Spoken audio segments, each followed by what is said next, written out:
Bukod sa General Assembly ng United Nations, naging aktibo rin si Pangulong Ferdinand R. Marcos Jr. sa paghahanap ng mga bagong oportunidad para sa mga Pilipino. Sa katunayan, isang kumpanya sa Amerika ang planong maglagak ng investment sa bansa.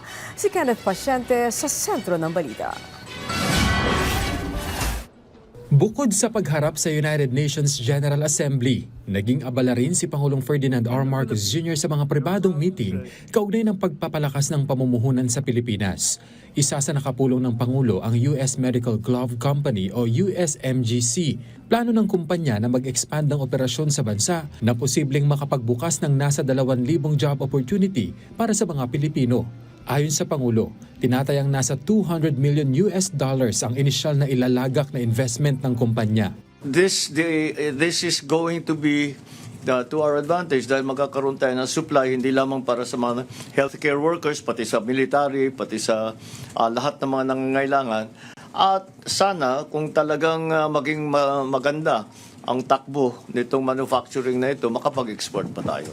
Bagaman humaharap ngayon ang bansa sa mga hamon bunsod ng kaguluhan sa Middle East, kumpiyansa ang Pangulo na nakikita ng ibang bansa, lalo na ng United Nations, ang magandang record ng Pilipinas, partikular sa usapin ng ekonomiya at pamumuhunan.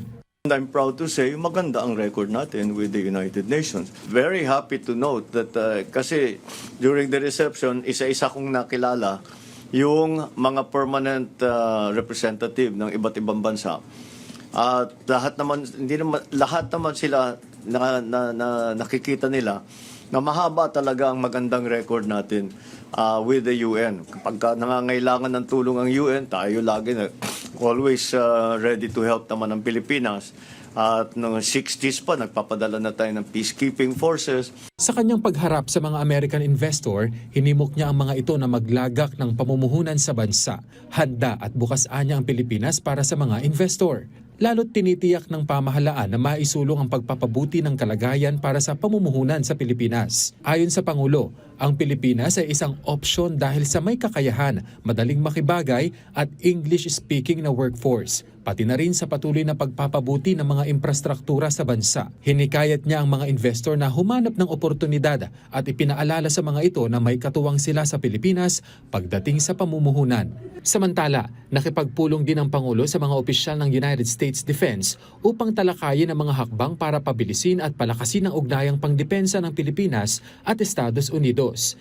Tinalakay dito ang pagpapalakas ng deterrence sa Indo-Pacific at ang pagpapabuti ng interoperability ng Armed Forces of the Philippines at US military sa pamamagitan ng mga joint operations gaya ng balikatan exercises na magsisimula sa susunod na buwan. Pinagtibay din ng parehong panig ang kanilang mutual commitment sa Mutual Defense Treaty at ang patuloy na pagtutulungan para sa isang matatag at ligtas na Indo-Pacific region. Kenneth Pasyente para sa Pambansang TV sa Bagong Pilipinas.